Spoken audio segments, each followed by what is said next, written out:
Good afternoon and thank you for joining us. I'm Jurnee Taylor. We've got the latest from last night's deadly shooting in Germany. Plus, the recently passed LEARNS Act continues to be our most viewed story online. But this afternoon, we're looking at what's not in the massive education plan. Tomorrow marks 3 years since the beginning of the COVID-19 pandemic. A little later, we're looking at a disorder that's increasing among women who catch the virus. And it's a claim we've all heard before. Sitting too close to the TV is bad for your eyes. But is that true? We're finding out at 12:17. And all eyes are also on the weekend. Meteorologist Nathan Scott joins us. And Nathan, I hope you have some good news. And I know that's a lot of pressure I just put on you, but it's Friday and we need good news. Good afternoon, Jurnee. I can say that today is going to be a beautiful day. We've got lots of sunshine out there. You need the sunglasses. Temperatures are very pleasant. The numbers already climbing up into the mid to upper 50s. It's 58 in Little Rock, 54 in Pine Bluff, 57 in Hot Springs, and 55 in Clinton. Take a look at your highs today. We're going to climb up into the low to mid 60s across most locations, upper 50s in North Arkansas, mid to upper 60s down into South and Southwest Arkansas. Enjoy today, though, because going into the weekend, womp womp, we do have the chance of strong to severe thunderstorms primarily for Saturday evening, Saturday night, early Sunday morning. Here's the latest from the Storm Prediction Center that does have a 2 out of 5 risk for pretty much all essential Arkansas.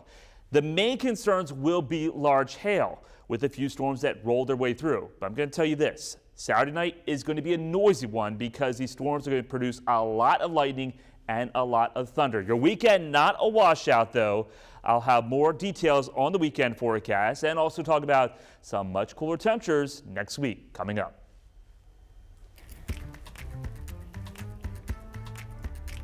A mass shooting in Germany has left 6 people dead. Armed police arrived shortly after gunfire was reported last night at a Jehovah's Witnesses meeting hall in Hamburg, Germany. Now that's Germany's second largest city. Holly Williams has the latest from London. At a press conference this morning, German officials confirmed that the shooter was a 35-year-old man. They say he was a former member of the Jehovah's Witness congregation that he targeted and had no criminal record. This cell phone video appears to show the shooting in progress, with several bursts of gunfire. Inside the Jehovah's Witness hall, there was reportedly a Bible study session, but we still don't know why that was the target.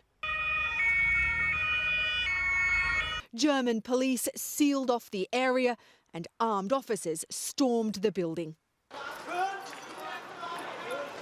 Survivors were evacuated and searched. The police now say the shooter acted alone and was one of those found dead. Es wurden auch Menschenpersonen There were probably 25 shots at least, and after the police got there was no gunfire for a long time, said this witness.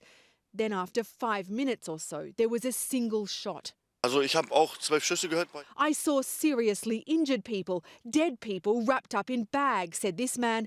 It was very hard to see. Mass shootings are rare here in Europe, where gun ownership laws are much stricter than in the US. That only makes this deadly rampage more shocking. German officials say the gunman had a sport shooting license to carry the pistol he used. Police also say they'd previously received an anonymous letter warning them that the shooter may have undiagnosed mental health issues. Holly Williams, CBS News, London.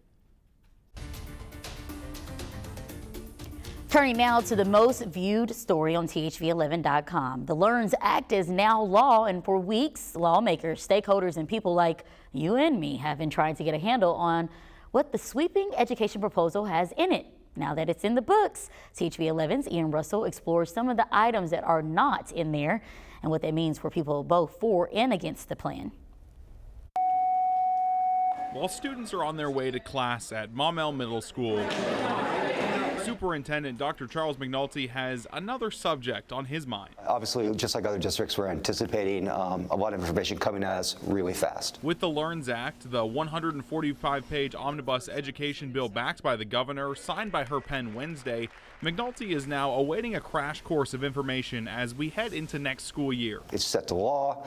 Now we're going to have to see the rules and regs that will help guide school boards and our teams in the schools to support all families and their children. But with so much packed into the act, the next question McNulty is studying is what wasn't included. And he's not the only one. There wasn't enough input from stakeholders, even legislators. Nobody really knows how this is going to be implemented. Jessica Miller is a parent with kids in the Conway Public School System. To make a change this large that impacts so many families and so many schools and not know the first thing about how to implement it. That's unfair to the teachers. It's unfair to the school districts. This is definitely unfair to the students and the families. When I spoke with Arkansas Education Secretary Jacob Oliva Wednesday, he said there are still pieces and participants they're looking at when it comes to making this work.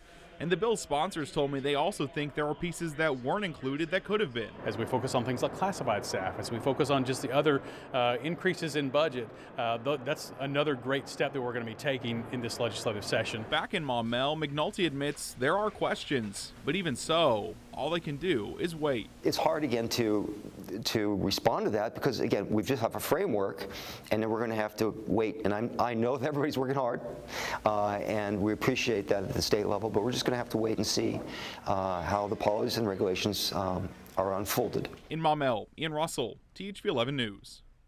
The LEARNS Act officially goes into effect this summer. Now, meanwhile, people in Pine Bluff gathered last night for a community forum on education following the signing of the state's new education plan. It was hosted by the Delta Omega Omega chapter of Alpha Kappa Alpha sorority. The forum featured a panel of 3 state lawmakers. Members of the public were invited to ask questions about the school system, the LEARNS Act, and Senate Bill 71, a bill on discrimination. It's been a busy week at the Capitol, but the governor isn't done yet. We're expecting her to sign 2 more important bills into law today. House Bill 1401 will cut the length of time for cash welfare in half from 24 to 12 months for homes with adults eligible to work. Another one, Senate Bill 295, is designed to help with energy bills. Among other reforms, it's supposed to prevent cost shifting where the utility passes on their costs to individuals. And one Governor Sanders signed into law yesterday was the Youth Hiring Act of 2023 that allows people younger than 16 to work in Arkansas without needing an employment certificate.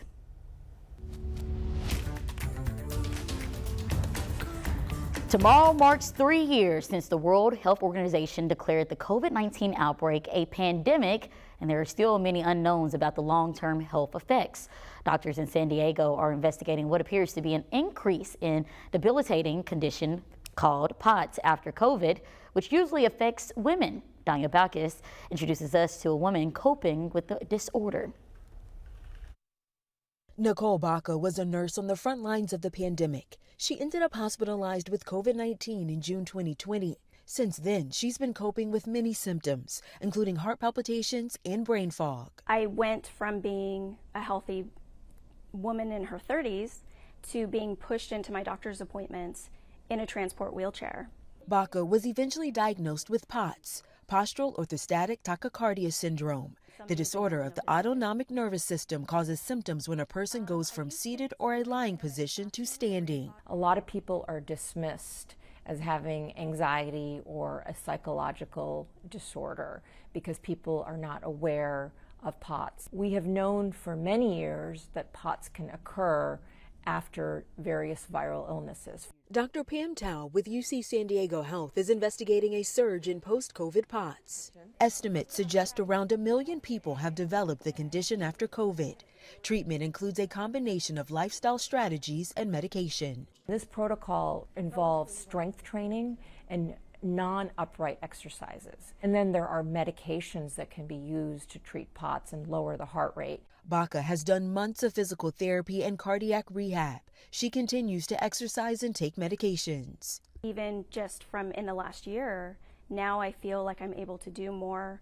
I can stand longer. I don't have as many flares of my symptoms or my heart rate spiking. And she took part in research studies to help people with POTS get their lives back. Danya Backus, CBS News, San Diego. And doctors say there is a critical shortage of experts who care and treat POTS, leaving many patients waiting for specialists to become available. This weekend also marks 20 years since Elizabeth Smart was rescued from captivity after being kidnapped from her Utah home at the age of 14. Smart was found about 9 months after being in captivity. Since then, the sexual abuse survivor has worked to help others. This week, she launched an online course called Wholehearted Consent.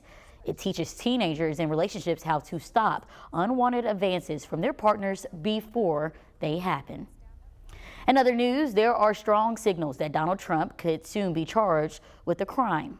The former president has been given the option to testify as soon as next week before the grand jury currently investigating a $130,000 payment made to adult film star Stormy Daniels. This is days before the 2016 election. Now, the offer likely means criminal charges could be on the way because New York state law requires potential defendants be given that option. If the grand jury moves forward, it will be the first time a former American president is charged with a crime. A new report shows the U.S. job market remains strong. Restaurants and many other industries continue to bring on more workers. The Labor Department says overall the economy added 311,000 jobs in February, nearly 100,000 more than expected. But the positive news could actually lead to higher interest rates as the Federal Reserve works to ease inflation caused by the growing job market and economy. Well, we all want the best view when watching TV, but is it possible to sit so close you hurt your eyes? The Verified team is taking a closer look at the popular claim. Nathan, what are you taking a look at? Well, look at this view, Jurnee. Lots of blue sky. It's a beautiful end to the work week. Unfortunately, it's not going to stick around going into the weekend. The chance of showers and storms will be on the increase, and some storms could be strong, possibly severe. I'll have more on timing of those storms coming up next.